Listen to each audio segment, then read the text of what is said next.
Hello and welcome to Amilda Vet's Scuttlebutt. We are joined today by Yogi and Megan, and we also have a special guest, Drew James, who is originally from Fresno, California.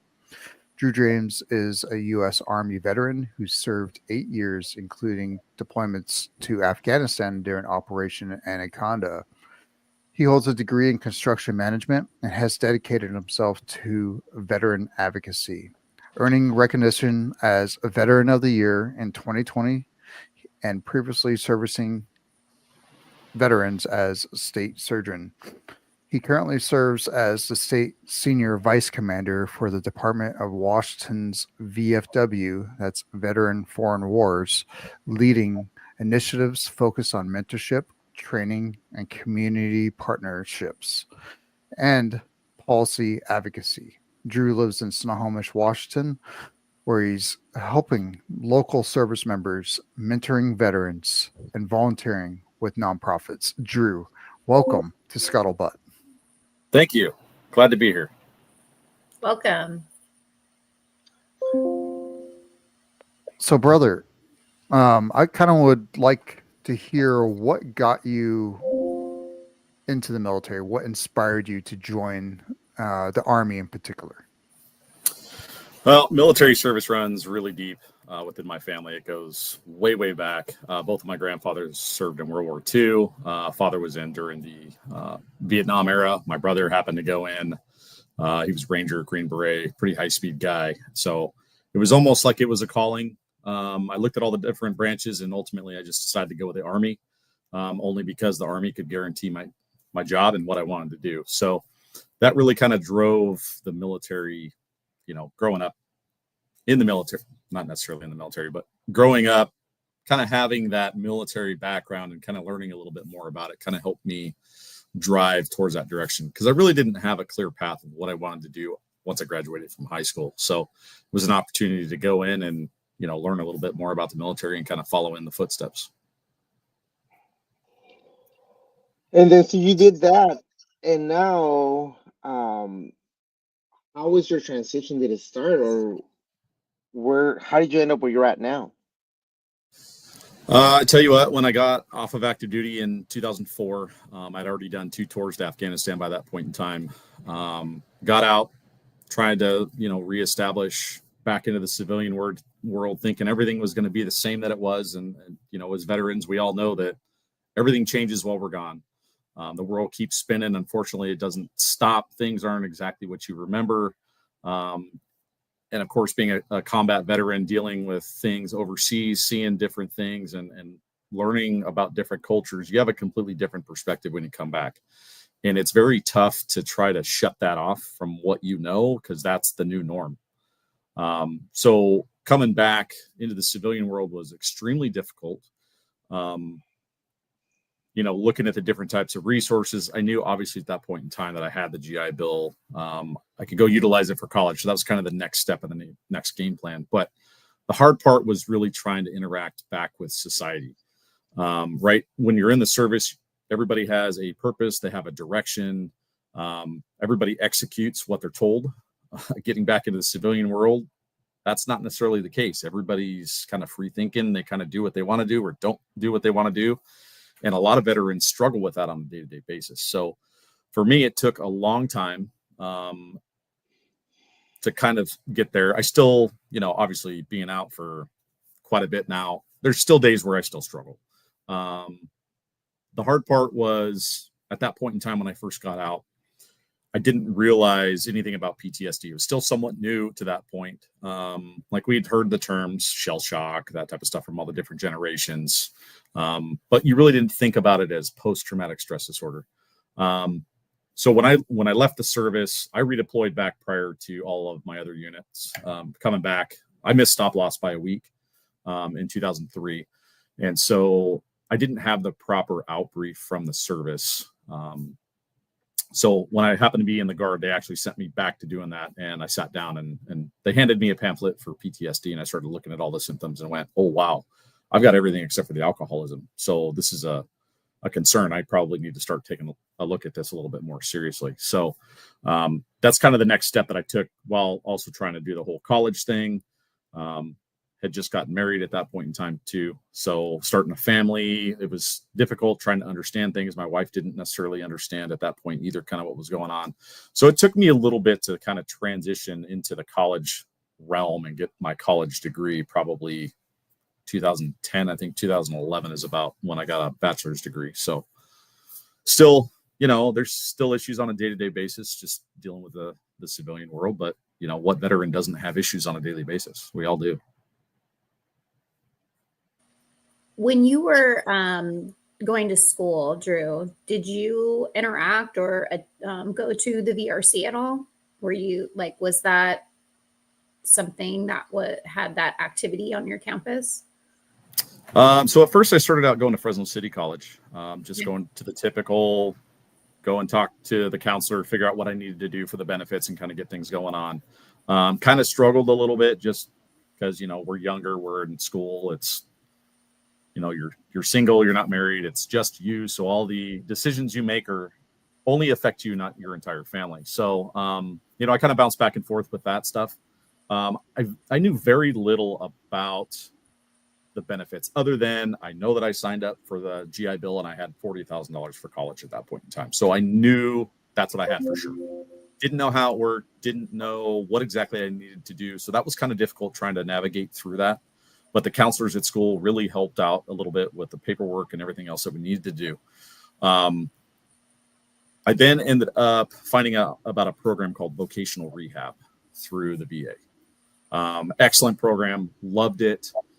If I had to go back to do it all over again, I would have utilized more of my GI Bill first before I surrendered the entire thing over.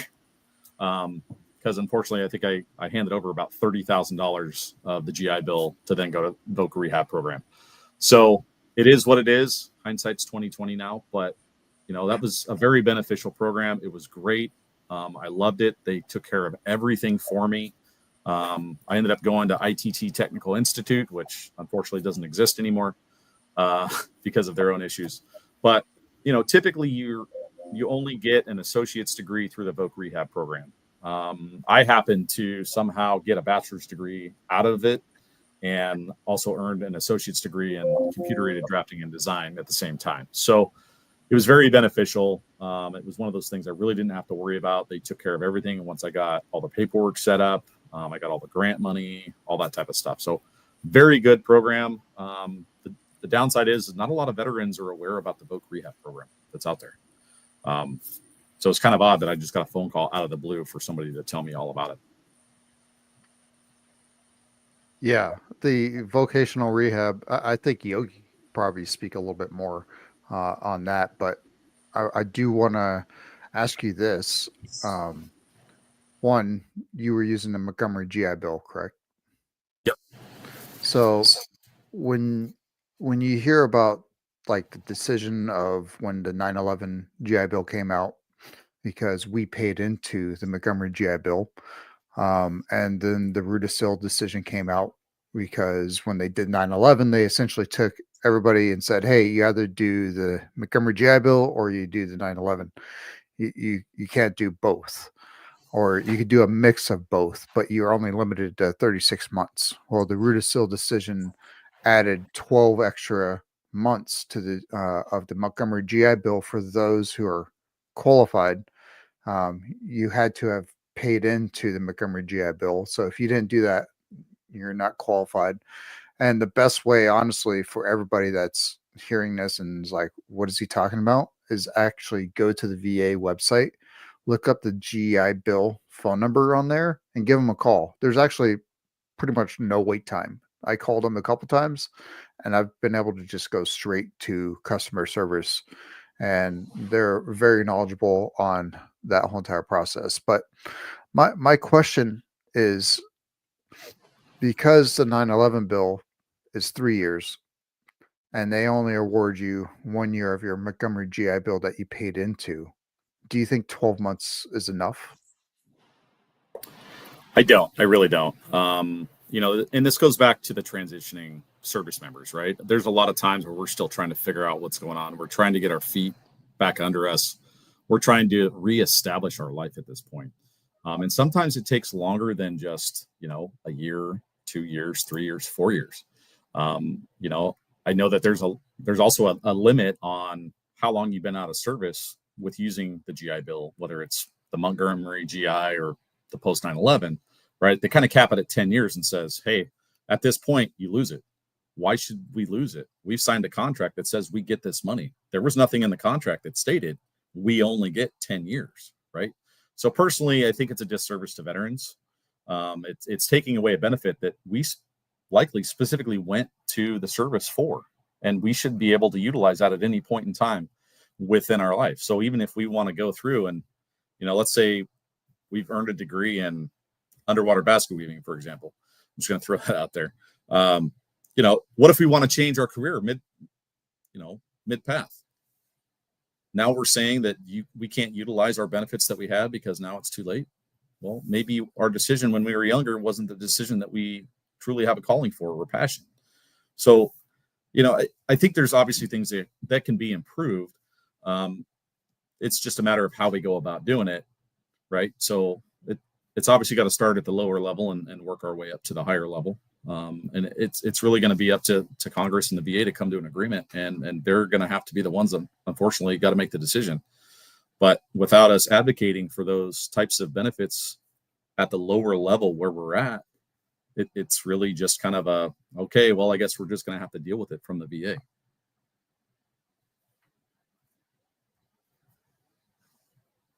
So with that, it's interesting that you mention it, right? So I know there's been a lot of changes with how the program is working. There's a lot of updates. And another big part is how is the state working, right? If you're in Texas, there's the other bill here in California, there's the VET-Cal and other states that help also support that. Here in California, a lot of students are choosing to use their VET-Cal without using their GI Bill benefit first so that they can figure out what's going on, right? If they know about it. Unfortunately, as you mentioned, that's one of the biggest things that people most of the time don't know about it. Luckily, with the new reversal of the court hearing at the Supreme Court of the benefits being used for the extension and for being able to use, for example, I joined in 2002, right? So I was pre 9/11 GI Bill, the Montgomery GI Bill, and then the post 9/11 GI Bill. So I was able to use both, right? But then for the longest time, that was not a possibility. Now, due to the Supreme Court, the reversal, we should be able to apply to be able to use both of them because we paid into both of them. So it's being informed, knowing all of these changes, and then to Chris's point, VRNE program, it's amazing, right? And right now, luckily, a lot of the newer generations, they are finding out more about what the VRNE program is.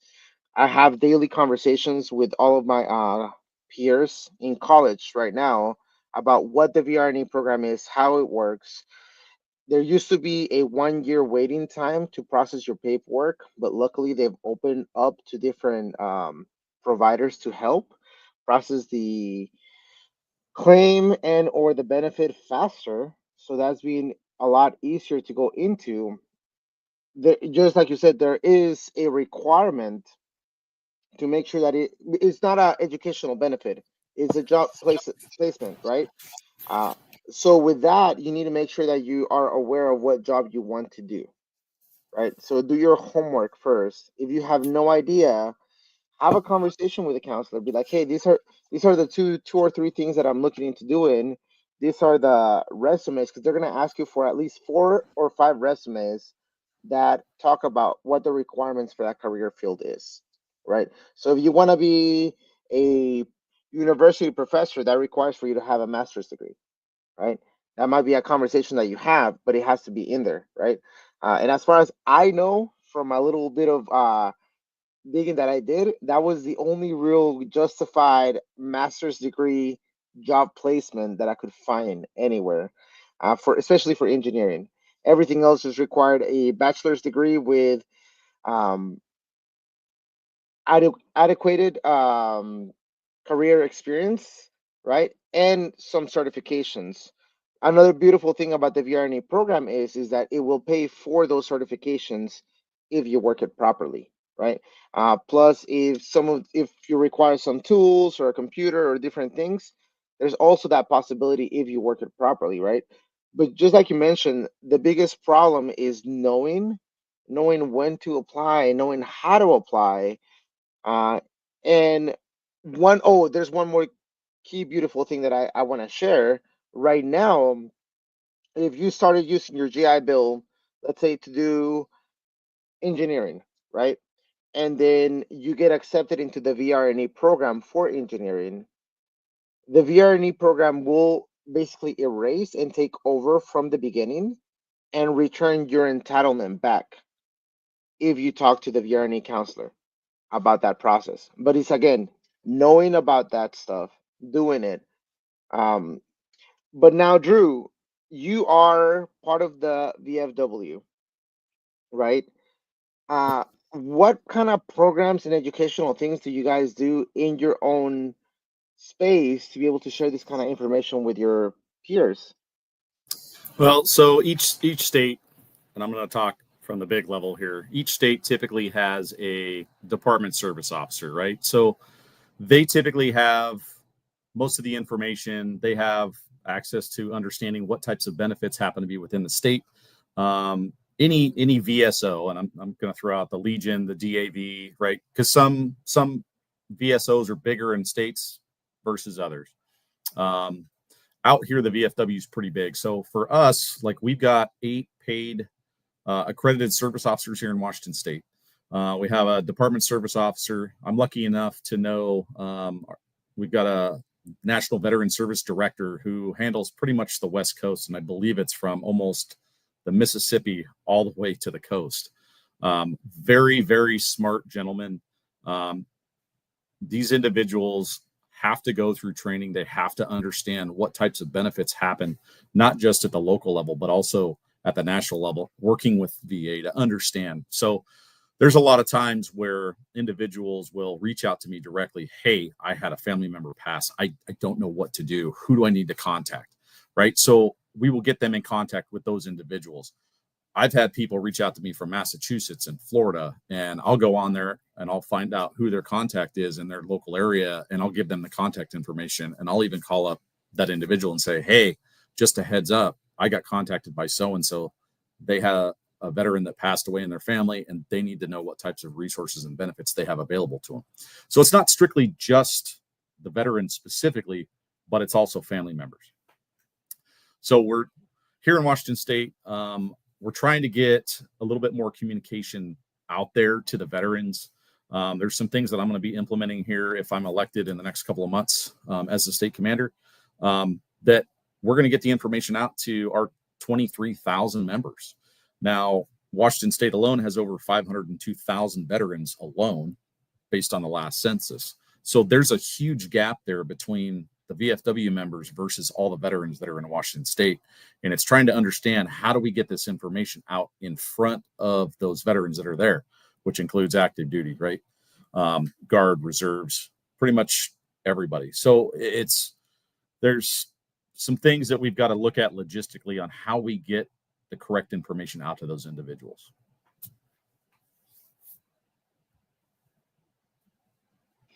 I would say with research and outreach being what it is, right, and a different demographic, different people, how are you guys in the BFW addressing that and being able to create a more inclusive atmosphere that allows the younger generations to be part of the BFW?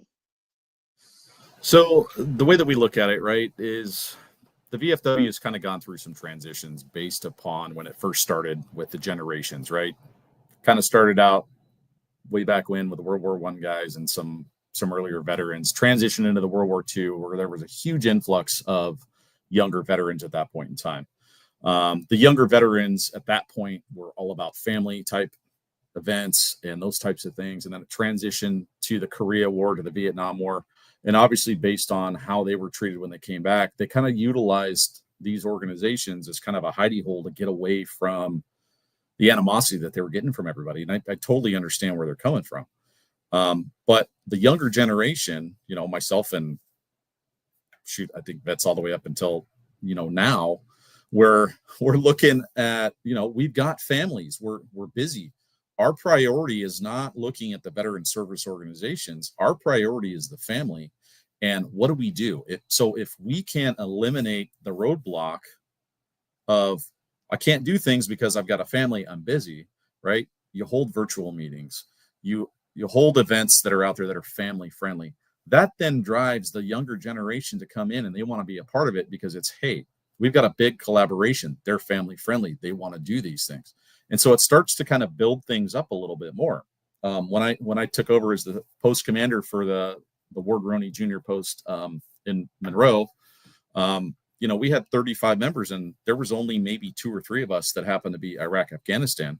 And the rest of them were kind of Vietnam and, a couple Korea guys and, 1 or 2 World War II guys.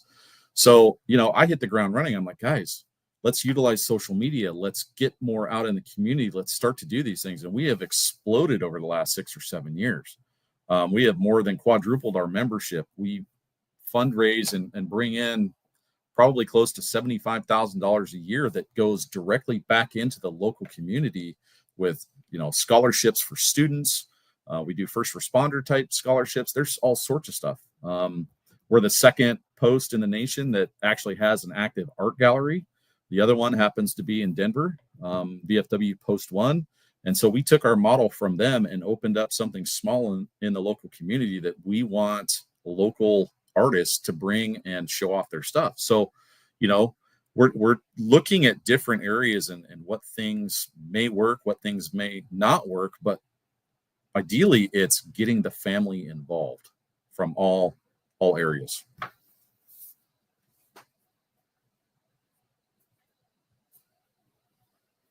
Speaking of involvement, what inspired you to get involved in veteran advocacy and ultimately holding the position that you do in the VFW?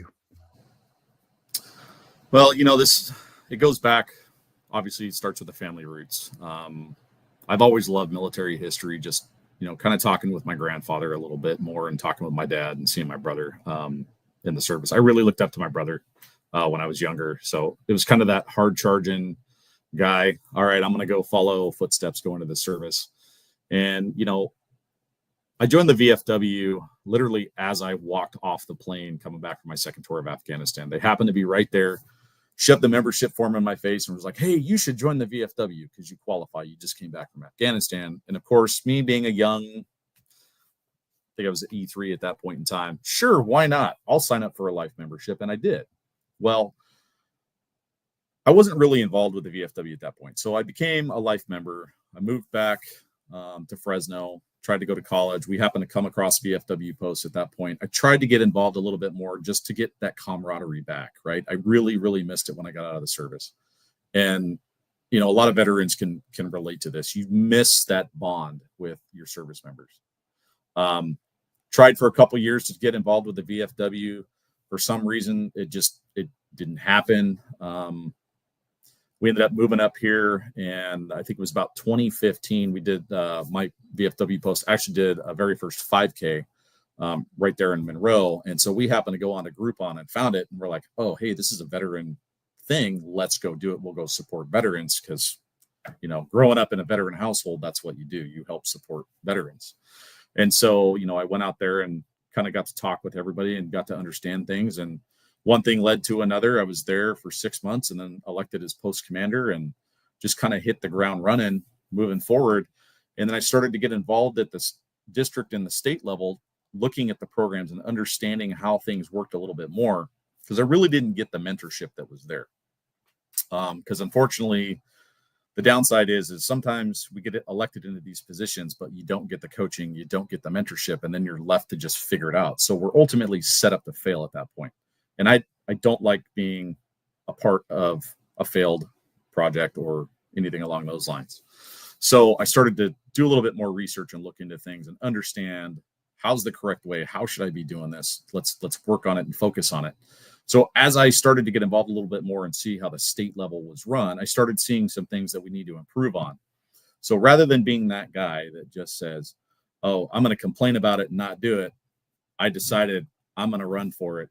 If I want to, complain about it and fix it, what's the best way to do it? Actions speak louder than words. So I decided to run for it.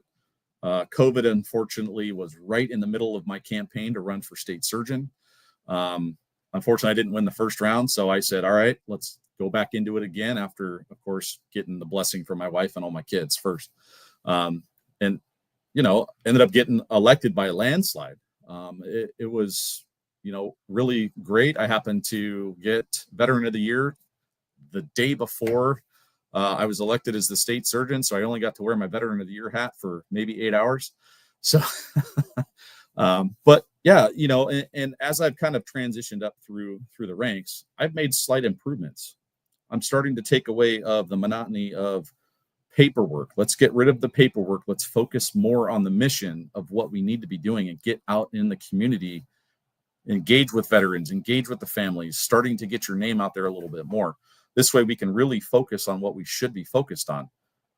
As a requirement from the IRS, being nonprofits, we're required to, keep track of our community service hours. That's it. But we're doing duplicate, triplicate paperwork that we don't need to be doing. So my first step, once I take over, is to eliminate all of that stuff so we can actually get back to business and doing what we should be doing. So you emphasized some things regarding like streamlining and also connecting with the generation that's getting out now, which I can attest that you guys are actually out there. And when I walked into the VFW here at the Monroe post, post 7511, if I'm not mistaken, you don't walk into a bar. You actually walk into what looks like an art studio with veterans that are there to help you. And that's what I really appreciated actually about the VFW was it's a space where other veterans are there to like assist other veterans. What kind of steps do you think working with these VSOs and collaborating and mentorship, like what kind of steps are you guys taking towards improving that to help veterans with their claims and figuring out their not just claims, but I'm talking figuring out their veteran benefits that they do have? Well, so the way that the post leadership works is, today they call it they just changed the title on me. It used to be a post service officer. The VFW, so not much different than the military. No. So basically what it is right, those individuals are your first point of contact when it comes to what types of resources and benefits do we have in the local area, right? So you start at the lower post, which could be your city. It kind of branches up to the district level and then the state level. So we typically have those individuals at each tier as we go through. So, walking in off the street, into the art gallery, right? And I know that we talked quite a bit while we were there about different types of stuff. We try to get rid of the stigma of it's just the VFW. It's a place where old guys go and drink and smoke and tell war stories. That's so far from the truth in what the VFW does. Yes, there's posts out there that have a canteen. There's individuals that like that atmosphere, and that's perfectly okay. But there's plenty of other posts out there that don't do that, and they want to focus on the mission and doing what they need to do. So what we try to do as the post service officer, because I've been the post service officer for the last couple of years, as I tried to back away from the post a little bit, is, individuals will come in and say, hey, I need help with filing a claim, or I need to know about this or that type of resource. What do I do? And it's either, hey, I can give them the correct information. This is where you need to go. Or, hey, I don't know how to get my records, right? Okay, fill out the SF-180 form. It tells you the instructions on exactly who to send it to based on your branch. You can email it over. They're typically pretty fast with responses, those types of things. Or a specific, well, there's something in my records, but I don't know how to get it. So, it's okay. Well, don't just request your records, request your entire file. For the Army, right? It's the OMPF file, which has all of your stuff in it, and they'll actually pull it and send it to you. So, there's different types of things. I've had individuals from Montana call me for, they happen to be friends of somebody that lives here local in Monroe. Hey, her husband happened to be, a veteran. He passed away. She can't, take care of her yard work because she's got bad knees, this, that, and the other thing. And we will rally together and we'll go out there and we'll go clean up her entire property for her. We've done that a couple different times. We've done all sorts of stuff locally, but each post is different, right? Some posts are hard chargers. They go out and they do all that stuff. Other posts, they don't necessarily have the younger veterans in there that can keep up with that type of stuff. So it's tough, and we're constantly challenged by demographics based on where we're at. Monroe, we're lucky enough that it's growing. We're getting a younger population in there. But then you go places out like, say, Riderwood. It's out in the middle of nowhere, right? Typically, where do vets want to go? We want to go in the middle of nowhere and don't want to be around everybody. But the younger generation can't move out there because we can't afford to live there because we have to work someplace that can help provide for the family. So there's struggles all across, and it's not just in Washington State, it's in California. I mean, it's all over. So, as long as we can have those resources, if not at the local level for posts, then at least they can reach out to, the county level, or they can even reach out to the state level. Either way, we still have the ability to give them the context that they need for whatever resources are available.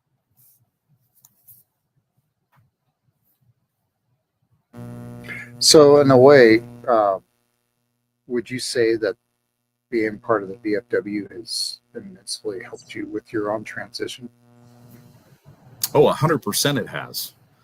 There's no question in my mind. I have met so many amazing people in this organization, and not just here in Washington State, but just networking with other veterans that are like-minded and have the same goal and the same passion and the mission to help veterans regardless, right?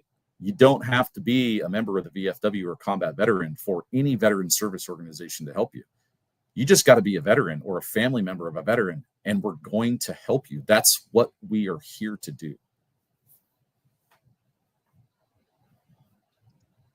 And so I know some organizations have started doing game nights and things like that. Is that something that you guys have considered in order to expand your reach into the younger gaming community? So actually at the national level, a good friend of mine, Lynn Rolfe, they've actually created a combat veterans gaming thing. So typically they'll pop up. I get notifications on Discord all the time about gaming. So it's starting to spread down to the local level. There's departments that are doing it. I've looked at doing it. In fact, it's something that I may end up doing for our conventions. We might be holding some type of gaming convention or something like that. I've got a lot of big things in the works, so I got to kind of pick and choose on what I can do and what I need to focus on versus what I shouldn't. But that doesn't mean that we are getting away from it. It's definitely something that we've looked at, right? Because we all grew up playing video games. That's just a part of our life now, and it's even more with the younger generation, right? I mean, we grew up on like the Atari and the original Nintendo, and these kids I play games with my kids now, and they kick my butt playing stuff. You know what I mean? So they have a natural skill for it. So yeah, I'm all for it. If it brings in the veterans and helps build that camaraderie and that community together, I'm all for it. Is there something that you need from our audience that can help you increase that, or something that can help you out to make that happen? Obviously, we want to see what types of, demographics that we're looking at. How much involvement would it take? What types of things are the individuals looking at doing? Ideally, I can't do everything myself, so I would need help from individuals that are very strong in this. So if somebody is interested in wanting to help out, whether they're a veteran or they're not a veteran, I'm all for it. Please reach out to me. I'd love to hear more. I'd love to discuss how we can make this a reality here in Washington State and move forward. At any of the VFWs, are you doing like family kind of activities as well, that where it doesn't just engage the veteran themselves, but the entire family, veteran family? Absolutely. So, throughout the state, there's posts that do Easter egg hunts. They've done Easter egg hunts for years, right? That gets the community involved. There's my post, for example, happens to do a golf tournament. So it's not just the veteran, it's open to anybody. Our district even does a World War II gala that's here. We happen to, my buddy Terry Stinson, awesome guy, really has a passion for it too.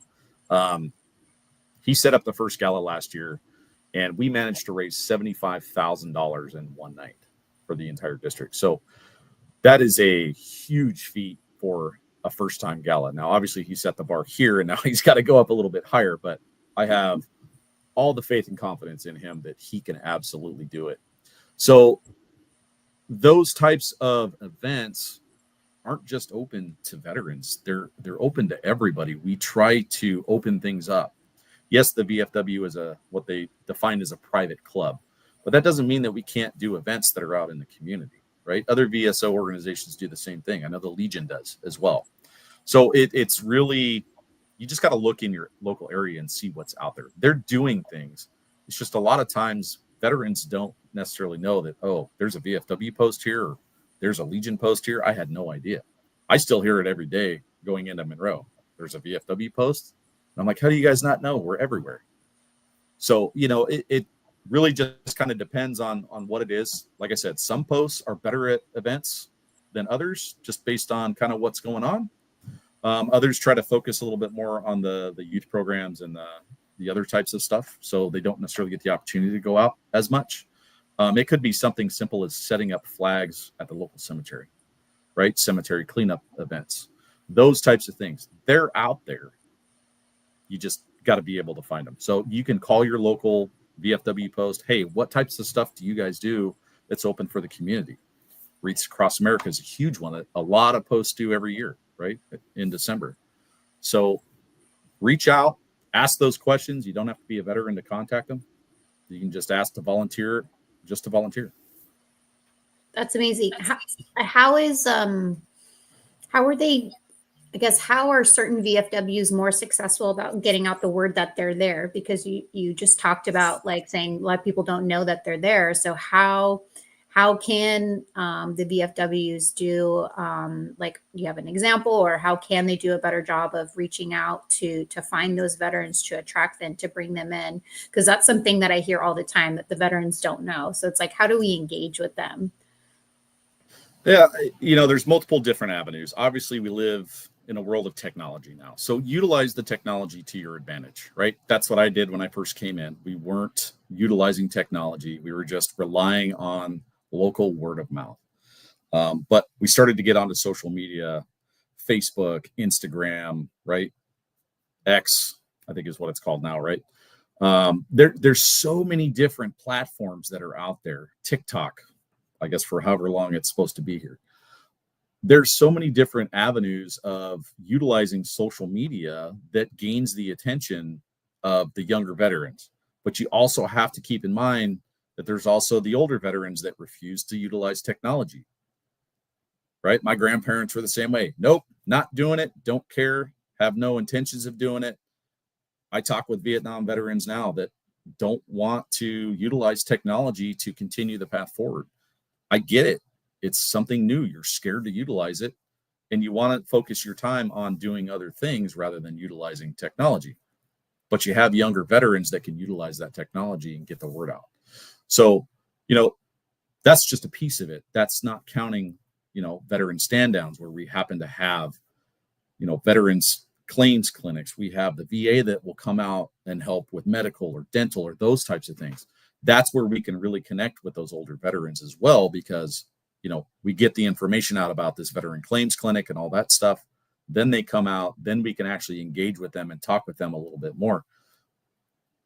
But we're still going to have issues with those individuals that are kind of out, that are disconnected from society because they don't want to be engaged, right? They live further out.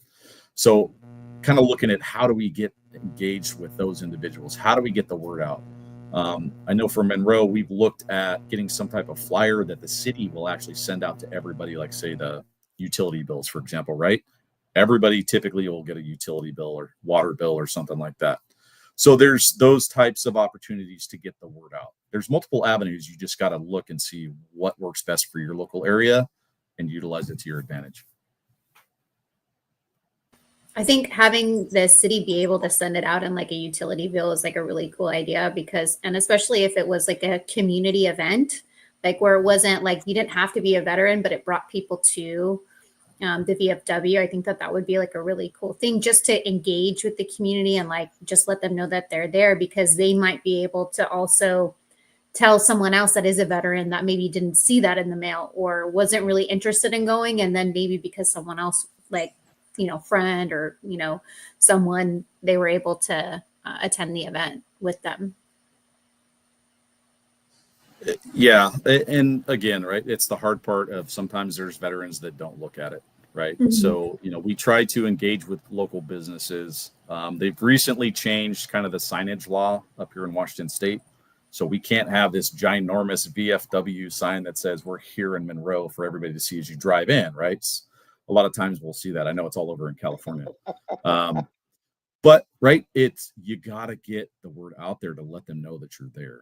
And so sometimes you got to think outside the box, right? Things are going to change as we get older. The way that we communicate with individuals is going to change. We're going to be sitting here probably 30 years from now going, no way, I'm not doing that, right? Which is kind of what the older generation is doing now. So you got to continue to keep adapting and figure out different ways to get the information out to the individuals. We work with the Chamber of Commerce. We work with the city. We work with the Rotary. So we're trying to coordinate with all these different organizations to ensure that we can get the word out that, hey, the VFW is here locally and we're here to help you. So if you know any veterans out there that are really interested in helping out the veteran community, what is the best advice that you have for them to make that impact? So, like I said, I would recommend that you reach out to your local post, whether it's the VFW or the DAV or whatever veteran organizations there. Reach out to them and call them and ask them, hey, how can I help you? And it may just be a simple come down and volunteer to help wash dishes. For example, if they're doing a dinner or, they're doing cemetery cleanups or some types of road cleanups, whatever types of events like that are out there, just call them and ask them what's going on, because chances are they've already got something planned. And if they don't, that may spark something in them to, hey, let's go plan this event, because we're starting to get a lot of individuals outside of our organization that are interested in doing this. So hopefully that can kind of help build that bridge and kind of, work things a little bit better. So we love that. And, something as simple, right, as you mentioned, as just washing dishes. Just it's the time, it's the quality, it's being there, being present, that a lot of the times we're focusing so much on the different perspectives of seeing and doing different things that we want to look at the bigger picture. But it just being present and being there to help is hugely important to any organization that you want to give back to. I love it, Drew. Yes, I do. I also want to throw a question out to all three of you because I think it's something that I don't know, at least when like on Scuttlebutt, I don't think we've really discussed it. And so what is your opinion about, being able to look at, individuals from that are older than you, that are in a leadership position, whether it's with the post or with a veteran community organization, and taking kind of like what they've done and then now being of a younger generation and being able to amplify it. Like, what have you learned and how have you been able to build on that to reach the younger generation now? Because I see so many great leaders like yourselves that are veterans and you're wanting to help, right? And so what is it like? I guess just throwing it out there to you all. Start with you first, Drew. Oh, okay. I get put on the spot first. All right. Shotgun. Oh, Yeah, well, right? I mean, Yogi, we could do you first if you want to do Oh, that, because I it's think Yogi fine. could also talk I about jump it. on the grenade, Yogi. It's all right. So, there's a lot of things that as things have transitioned through the different generations of veterans, right? Things have been passed down, and each generation has their own specific ways of talking with their generation. We can relate the most to our generation. So, a lot of the things that the older generations have done, they've established these things, right? And they passed that stuff down to us as, kind of a not really customs and courtesy, but more of a I don't want to say this is the way we've always done it because I really hate that mantra. But right, it's kind of a way of coaching and mentoring in a way of, hey, this is how we've done this program for so long, and we've been very successful at it with a little bit of a coaching and mentorship type aspect to it. And then what we do is we come in and we kind of add our twist to it to help improve it and make things a little bit better for our generation. That, I talked about the communication aspect of it, right? That's something small that we have drastically improved to be able to outreach a little bit more and open up that umbrella rather than staying small and local. We're now getting out so much higher with everybody else. So, each individual has their own take on things from here. Yogi's probably got a different perspective, and Chris has probably got a different one too. So I'm going to let Yogi go in on his now. Well, since I'm getting shotgun now, no, I'm just kidding. No, so I think from my perspective, the biggest thing is being able to be kind of like what Drew said, is be relatable, right? How do you become relatable? You have to be present. In college, and in any other place, is you have to be where they're at, right? And it used to be very easy to be where they're at by having a club or a pub, that people migrated to you back in those days. Now, where are people at? Either they're at work or they're at home, right? And if they're at home, well, how do you get them out there? I mean, unless we open up a Netflix special that says, hey, this is the VFW or any other organization, veteran organization, it's going to be difficult to reach them. However, in college, it's a beautiful, beautiful, especially community college. It's a beautiful place because it's for non-traditional students, right? And you have from the 14-year-old or 13-year-old actually, all the way to 80-year-olds, right? And then you're able to integrate with all of those dynamics in a more intellectual perspective that allows you to have something in common, um, and then you're able to have and expand from there and meet their needs where they're at. Every veteran is currently facing, they're wanting to do something about their claims, or they have experienced something about their claims. Every veteran is curious about what their GI Bill entitlements are, right? Even the ones that have used it are not really familiar. They just went through the process, got their degree, if they were lucky, and then they move forward, right? Um, and then I would say one of the other challenges to that same dynamic is that you don't know who you can fully trust, right?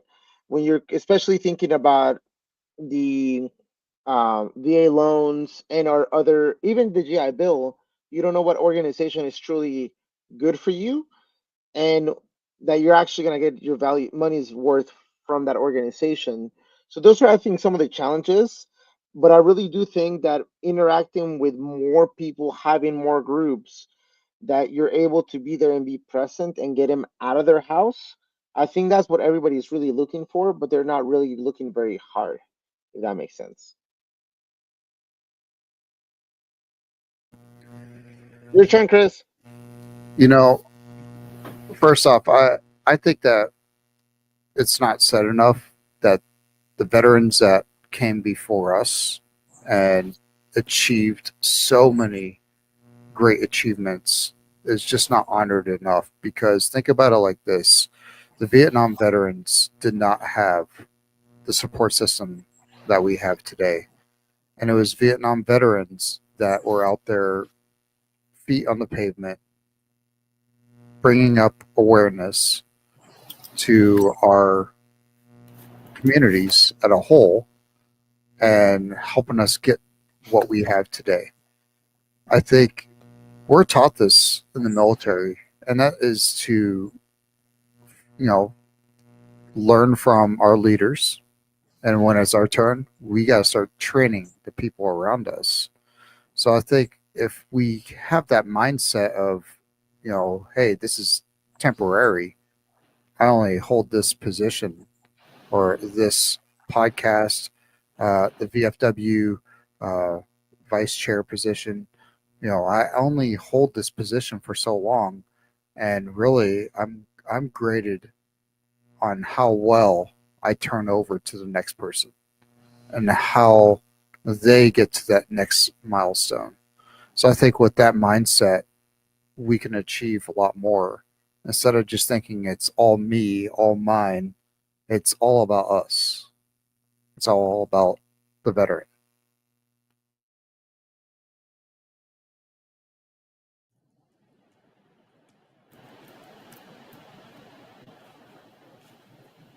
Does that answer the question, Megan? Can't unmute myself. I'm like, what is going on here? Hello. Yes, but one of the things that I kind of want to touch on, and maybe it was just I wasn't being articulate enough, which happens sometimes, especially if I didn't have enough coffee today, like so far, is, Yogi, Chris, you all started this podcast, right, as a way to get the word out. Yogi, also, you are super involved with the community colleges, and you can touch on what you're doing tomorrow, where you're going tomorrow, and how that is shaping the future for veterans. Drew, like what you're doing with the VFW and the community and things like that, everything that you're continuously taking, kind of this living laboratory approach of the things that other veterans that were older than you, that either they laid the groundwork, but now you're building on it. I think that that's just something that the evolution of what it is and how beautiful it is, and just my hope is, and what I continue to see is that we're able to reach more veterans. Veterans are able to access more resources, have more navigators out there like yourselves, and not feel alone. Because a lot of what I've heard and a lot of what you all have said and other veteran stories is when they're separating and they're transitioning out, they feel alone. They don't have that tribe. And so it's like, that's where with Mil to Vet, it's about finding that tribe. It's about, with the VFWs, with the posts, all these different things. It's all about building that camaraderie again, finding that that place where they feel like they belong and have someone that they can share what's happening with them, and not feel alone, and feel supported and feel understood too at the same time. And Megan, thank you for bringing that up. So what am I doing starting tomorrow? Well, I think I need to backtrack a little bit, right? Drew, I retired last September, and going back to what you were saying, right? I'm not a talker, even though I talk a lot, right? I like to be into primarily action, right? Action-oriented conversations.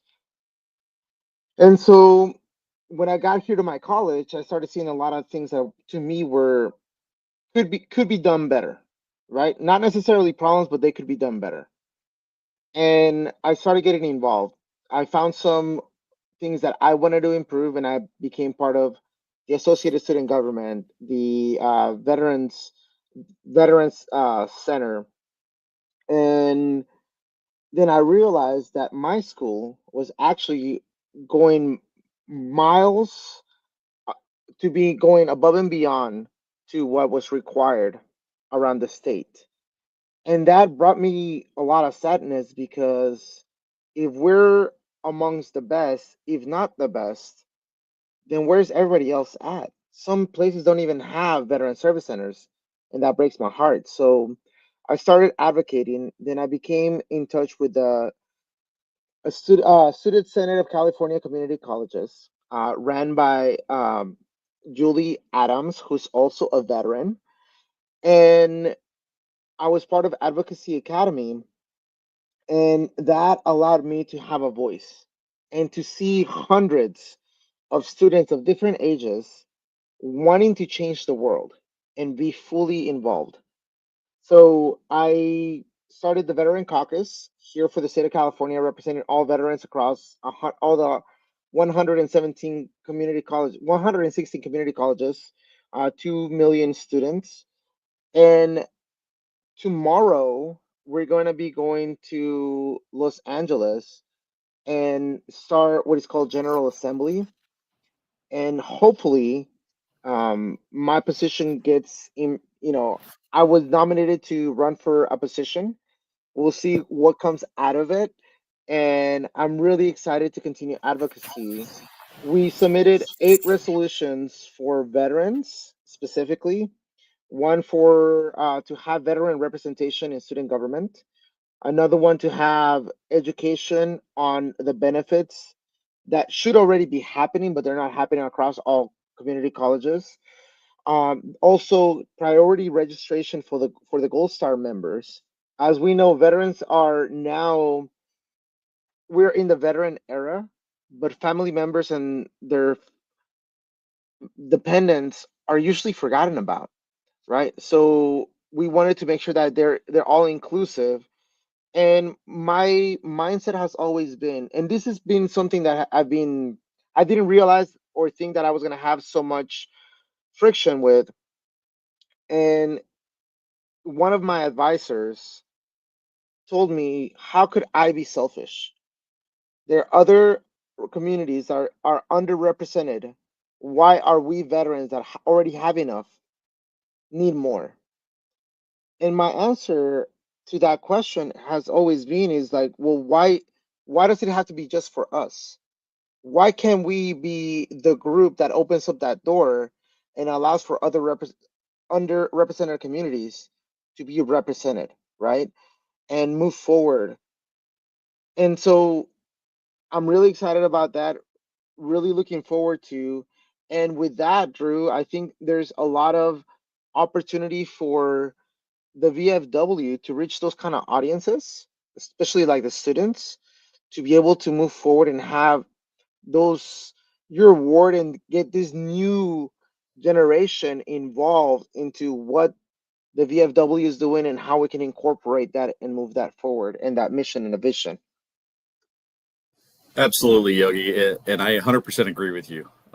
So part of my plans for next year is to get the Student Veterans of America involved with the VFW. So there's a young girl. She happens to be a post commander out here already. She is like a shaker and a mover when it comes to SVA. I'm actually going to have her be my state level chair. We've already got paperwork ready for me to sign the day that I take over to get the students in and get them involved a little bit more locally. So kind of what, talking about what you were just kind of relaying on for tomorrow, right, is I've got a lot of plans that are in work, right? Things I can't necessarily execute yet because it's not my year. We have to finish out and focus on the mission of what the current commander is doing. And that's 100% what my goal is. But in the background, I'm still working on things and how we can improve, how we can build these relationships, right? Specifically with the younger transitioning veterans that are going back to college, because that's a huge, huge miss that, we really need to improve that relationship. I don't feel like we have really done that well enough. And to your point, Yogi, right? You kind of get involved, you see things on how we can improve, and then you have an aha moment of, oh my God, what do you mean that we're better than everywhere else? So it just kind of opens up this giant like can of worms, and you're like, I've got to fix everything, right? And that's the mentality of kind of what we do as veterans, because we are taught to help fix the situation, right? We've got a mission, and our mission just changed, right? We've got a frago that happened from our original op order of, taking care of whatever. So now we have to adjust fire and go figure out what we need to do. And that's what our goal is, working in these positions, is to adjust fire and go fix that issue. Try to work on things a little bit better. So, right, you talked about communication a little bit more. I touched on it briefly earlier about communication within the organization and how many veterans there are that are here. So we're looking at adding different things, different communication tools for next year to be able to engage all of our VFW members. Because today, when we send information out that comes from the WDVA or it comes from the National VFW, those things we send to the lower levels, right, to the district commanders and the post commanders. And, you know, Yogi, you may look at something and say, oh, hey, this is a priority. I need to send it out to all my members and get their information. Chris, you could look at it and go, this isn't really something that I think is pertinent for everybody else. And then it just kind of sits there. But me sitting at the state level, I sent it down for a reason, that all the veterans need to know what's going on. Let them make the decision on what's important and what's not. So we're going to kind of build on that a little bit more. One of the other things that I'm working on is legislative type things, right? So I just flew back to DC a couple weeks ago. We walked the halls and talked with at least the 12 representatives from Washington State. It happened to be anything from talking about the follow-on toxic exposure, right? We had the PACT Act that got signed a couple years ago that impacts basically every single generation that's out there. One of the big lessons learned was from the Vietnam veterans. They advocated so hard for their Agent Orange stuff. So we took a lot of those opportunities and we utilized it for lessons learned to get the PACT Act going on. But if you look at certain areas, right, you have K2, Karshi Kanabat Airfield in Uzbekistan. I happen to be one of the first couple hundred boots on ground. That's not covered under the PACT Act at all. So those veterans that happen to be there and didn't go downrange, we can't put our information in the VA burn pit registry. We can't sign up for the, the PACT Act stuff because they're siloed to just that location. So that was one of the key talking points that we had there. Thankfully, one of our reps here reached out to me immediately after we returned. I think I was on the plane back and we had already got an email for follow-on information. So, there's those types of things at the national level that we're working. Here locally, I personally don't think that we do enough, right? Each state has their own benefits and resources for that local area, but we don't advocate enough at the local level. We advocate big, but we don't advocate locally. So what we're looking at doing is implementing what the VFW calls action alerts, but it's going to be at the state level. Basically, it's an advocacy thing. We send out the information, whatever bills happen to be out that they're talking at the state level. We're going to send the information out to all the veterans. It gives them the opportunity to click on the link and it'll auto-generate the email and they can send it to their local representative. So we're going to start to blast all of our local reps of, hey, you need to pass this information for us. So I'm going to have some conversations with some of my classmates here in the next couple of weeks when I fly out to Kansas City for senior vice training. And I'm going to bring this up to them that, hey, this is something that you should probably look at doing. And that'll start hopefully kind of fixing everything at the lower level. Again, right back to your point of small problem, it's bigger. Let's go fix it. I'm going to say right now, Drew, you need some help. Let me know, because I have a lot of ideas and I don't want to prolong this episode too much more diving into that. But I really think that I could probably help you out with figuring out some of the communication stuff. Especially because Washington State, there is, not that I know of, any organization going out there identifying veteran state related things that are happening. For example, the new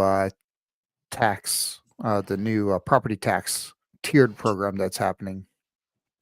It sounds like a great idea, but in my opinion, it's still kind of not, it's progressing in the right way, but it's also not really doing much. So I would love to work with you on some of that, but in the interest of keeping to the time slot that we're in, what is that one message that every veteran that's listening out there should hear from you? What is that one message? You're not alone. If you ever need anything, you can contact me directly. I'm very open and candid.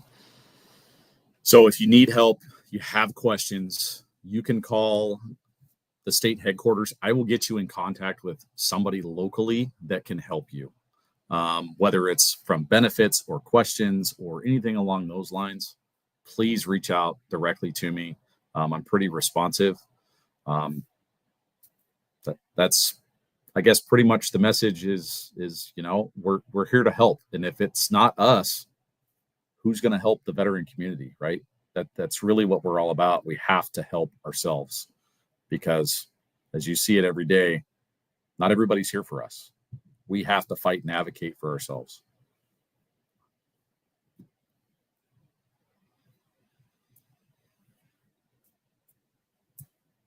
Extremely beautiful and powerful, Drew. And like Chris said, we're here to help and support. We want to make sure that our veterans, our brothers and sisters, are getting the best information, most current and up to date as possible, so that they can make the informed decisions that they need to and feel supported, right? We talk about the 22 a day, which we know that it's more than that. And we want to make sure and ensure that people don't have to feel that that's their only option, that there's other options out there, so that we're there for them. But Drew, thank you so much. Thank you for joining us. It's been fantastic. Would love to have this conversation again. And like Chris said, let us know how we can be of assistance and help.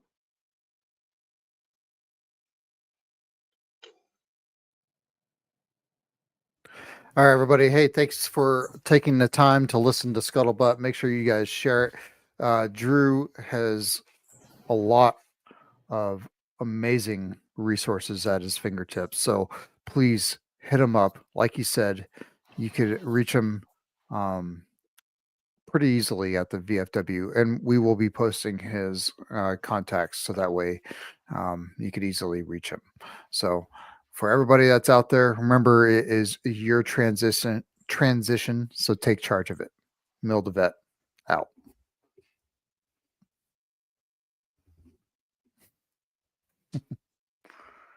All right.